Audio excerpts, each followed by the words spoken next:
Hi friends, சைவின் கதை நேரத்தில் இன்னைக்கு சிட்டுக்குருவியால் குட்டி யானைக்கு என்ன பிரச்சனை? குட்டி கதையை கேட்கலாம். ஃபர்ஸ்ட் டைம் இப்போ தான் சைவின் கதை நேரத்தை பார்க்குறீங்கன்னா மறக்காமல் சப்ஸ்கிரைப் பண்ணுங்கள்.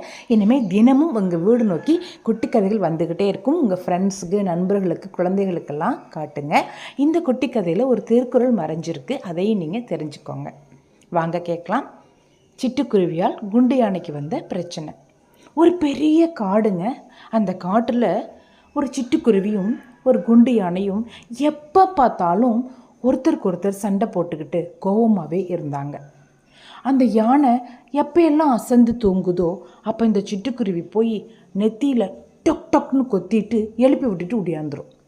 அதே மாதிரி அந்த சிட்டுக்குருவி தான் ஃப்ரெண்ட்ஸோட மரக்கிளைகளில் சந்தோஷமாக இருக்கக்கூடிய நேரத்துலலாம் இந்த யானை போய் அந்த கிளையை வேகமாக ஆட்டி விட்டுட்டு ஓடி வந்துடும். இவங்க 2 பேத்துக்குள்ளே வந்த பிரச்சனையை பார்த்து அந்த காட்டில் இருக்கக்கூடிய மிருகங்கள்லாம் என்னடா எப்போ பார்த்தாலும் இப்படி சண்டை போட்டுக்கிறானுங்களே அப்படின்னு சொல்லி வருத்தத்தோடு கொஞ்சம் கோவத்தோடு இருந்தாங்க. அந்த நேரத்தில் இவங்க 2 பேரும் சண்டை போட்டுக்கிறத பார்த்த ஒரு குரங்குக்கு ஒரு யோசனை வந்துச்சான்.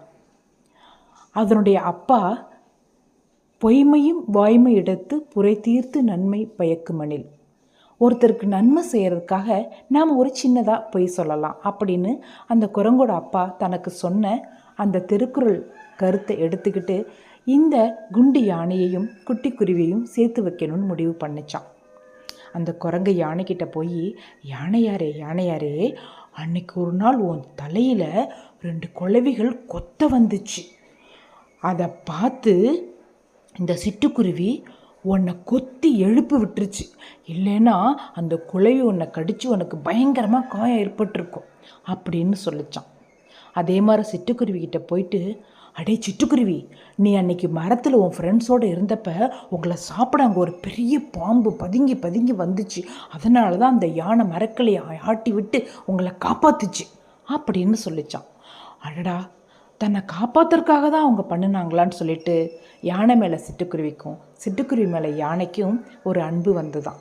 அன்னையிலேருந்து அவங்க 2 பேரும் பயங்கர ஃப்ரெண்ட்ஸ் ஆகி காடு முழுக்க ஜாலியாக சுற்றி வந்தாங்களாம்.